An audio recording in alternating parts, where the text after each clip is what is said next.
Students, here is lecture 18 of 11th class. हम differentiation कर रहे थे, कुछ फंक्शंस की डिफरेंशिएशन हमने कर ली है ट्रिग्नोमेट्रिक फंक्शन की। आज हम एक पावर फंक्शन की डिफरेंशिएशन करेंगे, simple y equals to x raise power n। Okay, so सबसे पहले let y equals to x की power n, first equation. Step number first लगाइए, giving small increment delta x to x and delta y to y। क्या मिलेगा इस step में हमें? y plus delta y equals to, अब एक चीज यहाँ पे ध्यान रखिए, क्योंकि पावर x की पावर n है, ठीक है, तो हम ऐसे नहीं कर सकते कि x की power n plus delta x, ये स्टेप गलत हो जाएगा। ओके, क्योंकि x में इंक्रीमेंट दे रहे हैं, अगर x की पावर है, अगर x की पावर है तो जो इंक्रीमेंट आएगी उसकी भी पावर होगी। ओके, सो यहाँ पे आएगा y plus delta y equals to x plus delta x whole power n। Let it be equation number second. Second step लगाइए, सब्ट्रैक्टिंग फर्स्ट फ्रॉम सेकंड, क्या मिलेगा? फर्स्ट को सेकंड में से सब्ट्रैक्ट करना है, तो y plus delta y minus y equals to x plus delta x की power n minus x raise power n। Okay, अब अगर मैं यहाँ पे देखूं x प्लस डेल्टा x की पावर n, अगर मैं यहाँ पे x कॉमन ले लूं तो यहाँ पे पावर भी कॉमन आ जाएगी। ओके, कैसे? देखिए, फॉर एग्जाम्पल अगर मैं लिखता हूँ a प्लस b, पहले भी मैं ये एग्जाम्पल दे चुका हूँ, हमने बाइनोमियल थ्योरम पढ़ी थी, ठीक है, सेकंड लेक्चर में, तो वहां पर भी मैं ये वाला कंसेप्ट आपको बता चुका हूँ। अगर मैं a प्लस b की पावर 1 लिखता हूँ, या 1 नहीं भी लिखूं तो 1 ही होगा यहाँ पे, तो मान लीजिए कि अगर मैं यहाँ से a कॉमन लेता हूँ तो a की पावर 1 भी कॉमन आ जाएगी, यहाँ बचेगा 1 प्लस यहाँ a नहीं है तो इसको डिवाइड करना पड़ेगा। ओके, अगर मैं वापस ये मल्टीप्लाई कर दूं, a into 1 a plus a into b upon a cancel हो जाएगा, b आ जाएगा, a प्लस b की पावर 1 बन जाएगा। ओके, अगर मान लीजिए यहाँ पे पावर में 2 कर देता हूँ, ठीक है, तो यहाँ पर भी 2 हो जाएगा और यहाँ पर भी 2 हो जाएगा। अगर n कर देता हूँ तो यहाँ पर भी n हो जाएगा, यहाँ पर भी n हो जाएगा और यहाँ पर भी n हो जाएगा। ओके, तो अगर मैं इसको ये वाला कंसेप्ट यहाँ पे लगाऊं a प्लस b की पावर n वाला, तो अगर मैं a कॉमन लेता हूँ, इट मीन्स x कॉमन लेता हूँ, तो उसकी पावर भी कॉमन आएगी, इधर आ जाएगा 1 प्लस, ये मत सोचना कि डेल्टा और x अलग अलग है, ये डेल्टा x टर्म एक ही है। ओके, तो यहाँ से x कॉमन लेके यहाँ पे डेल्टा नहीं रखूंगा, इसको मैं इसको डिवाइड करूंगा x से। Okay, it becomes 1 plus delta x upon x whole power n minus x raise power n, ये टर्म एज इट इज रहेगी। ओके, अब यहाँ पे हमारे पास दो टर्म्स हैं, this is first term and this is second term. Okay, इन दोनों टर्म्स में कॉमन क्या है ये आपने देखना है, तो x रेज़ पावर n यहाँ पे कॉमन है, तो x रेज़ पावर n यहाँ पे ले लीजिए, यहाँ पे बच जाएगा 1 plus delta x upon x की पावर n माइनस यहाँ से x raise power n common ले लिए तो यहाँ पे 1 बच जाएगा, होल ब्रैकेट रख देना है। ओके, नेक्स्ट स्टेप में हम क्या करने वाले हैं? बाइनोमियल थ्योरम यूज करने वाले हैं। बाइनोमियल थ्योरम मैं बता चुका हूं आपको पहले भी सेकंड लेक्चर में, कैसे यूज करेंगे, और delta y equals to x raise power n as it is, यहाँ पे रखेगा 1 प्लस h की पावर n, तो कैसे यूज करेंगे? 1 plus nh upon 1 plus n की वैल्यू यहाँ पे क्या है हमारे पास? n की वैल्यू n ही है, इंटू h की वैल्यू क्या है? Delta x upon x whole divided 1 factorial. जिन बच्चों ने अभी तक बाइनोमियल थ्योरम नहीं पढ़ी है, जब इसकी समझ नहीं है, तो मैं आपको यहाँ पे रीजन बता देंगे हम by using binomial theorem. Binomial theorem क्या है? देखिए, अगर कोई भी टर्म 1 प्लस h की पावर n की फॉर्म में है, it can be expanded as 1 plus nh upon 1 factorial plus n into n minus 1 upon 2 factorial into h का square plus so on. But higher powers of h को हम neglect कर देंगे, हम तीन ही टर्म्स लेंगे, 1 plus nh upon 1 factorial plus n into n minus 1 upon 2 factorial into h square. Higher powers of h को neglect करने वाले हैं, ठीक है। तो यहाँ पर h बेसिकली क्या है हमारे पास? Delta x upon x। Okay students, plus third term क्या आएगी? n into n minus 1, it is n into n minus 1 upon 2 factorial into h का स्क्वायर। h की जगह क्या लिखना है? डेल्टा x अपॉन x का स्क्वायर, हायर पावर्स को छोड़ देना है, ठीक है। इसकी एक्सपेंशन होगी, ये तीन टर्म्स में एक्सपेंशन कर दी, और लास्ट में -1 भी है, तो ये -1 यहाँ पे इस तरह से हम लिख देंगे। ओके, नेक्स्ट स्टेप में, और डेल्टा y, अभी हमने थर्ड स्टेप नहीं लगाना है, पहले इस स्टेप को सॉल्व करना है, उसके बाद फिर थर्ड स्टेप आ जाएगा।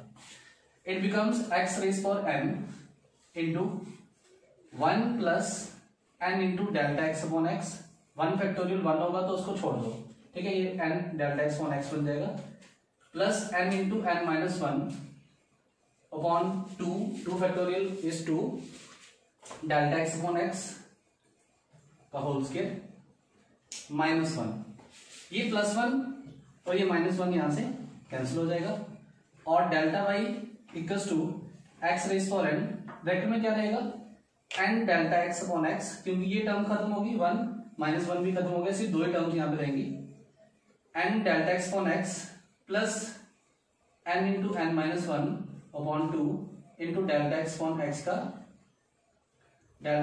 का whole square. Okay students, next step में, और delta Y equals to x raise for n, ये देखिए कि इन दोनों टर्म्स में कॉमन क्या आता है, देखिए इन दोनों में कॉमन है, एन भी है, यहां पर भी एन है, delta x upon x, delta x upon x, तो ये पूरी टर्म कॉमन आ जाती है। Okay, it becomes N delta x upon x, यहां पे क्या बचेगा वन प्लस, क्योंकि ये पूरी टर्म हमने क्या ले ली, कॉमन ले ली, ठीक है, यहां बच गया वन प्लस, यहां से एन ले चुके हैं कॉमन, और डेल्टा एक्स अपॉन एक्स का स्क्वायर था और एक delta x upon x common आ चुका है, it becomes n minus one upon two into delta x upon x.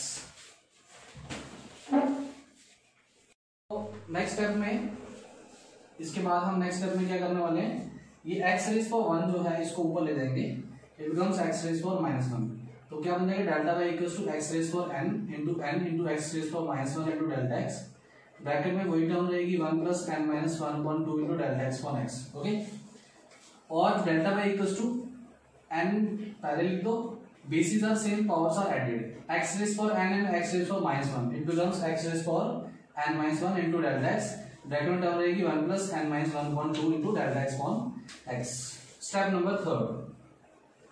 Number third क्या है, डिवाइडिंग बोथ साइड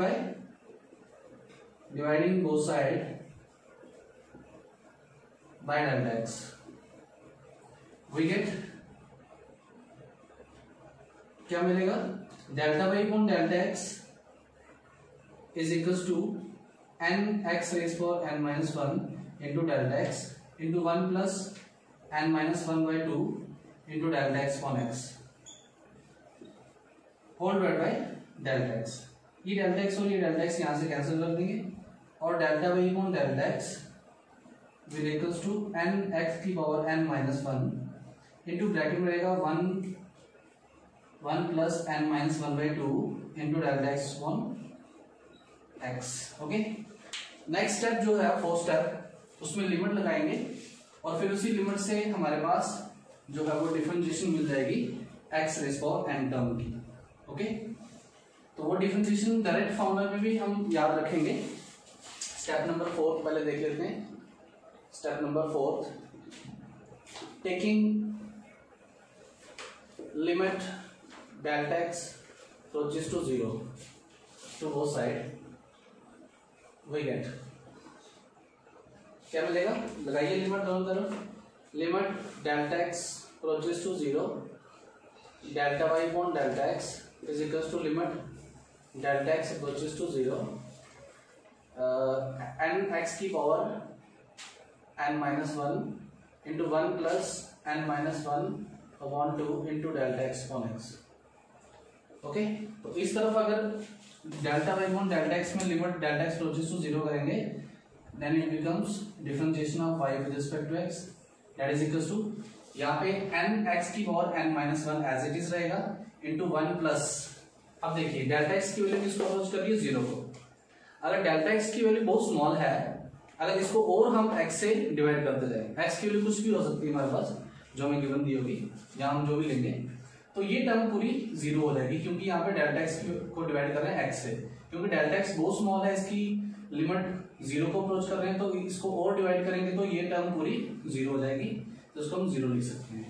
ठीक है, which implies differentiation of y, हम क्या कर रहे थे, हमने लेट क्या किया था, y equals to x raise for n, it means differentiation of x raise for n with respect to x, that is equals to n x की power n minus one. Okay students, तो एक simple example ले लेते हैं, इसी के साथ मैं आपको डायरेक्ट फॉर्मूला, ये डायरेक्ट फॉर्मूला है हमारे पास, एवरेज मेथड हमने ये ड्राइव कर दिया, अगर याद रखना है तो आपको डायरेक्ट फॉर्मूला याद रखना है, differentiation of x raise for n that is equals to n x की पावर n माइनस वन। एक एग्जांपल ले लेते हैं, for example let y equals to x की पावर 5 फॉर एग्जांपल, एक सिंपल सा हम एग्जांपल ले रहे हैं. Then differentiation of y with respect to x that is equals to differentiation of y की वैल्यू सब्स्टिट्यूट कर लीजिए, it is x raise power 5 with respect to x. तो डायरेक्ट फार्मूला अगर हम यहाँ पे लगाते हैं then it's differentiation becomes n x की power n minus 1 that is 5x की power 5 minus 1 that is 5x की पावर 4. तो ये इसकी डिफरेंशिएशन बन जाती है. ओके स्टूडेंट्स, तो नेक्स्ट जो लेक्चर में हम ax plus b raise power n की डिफरेंशिएशन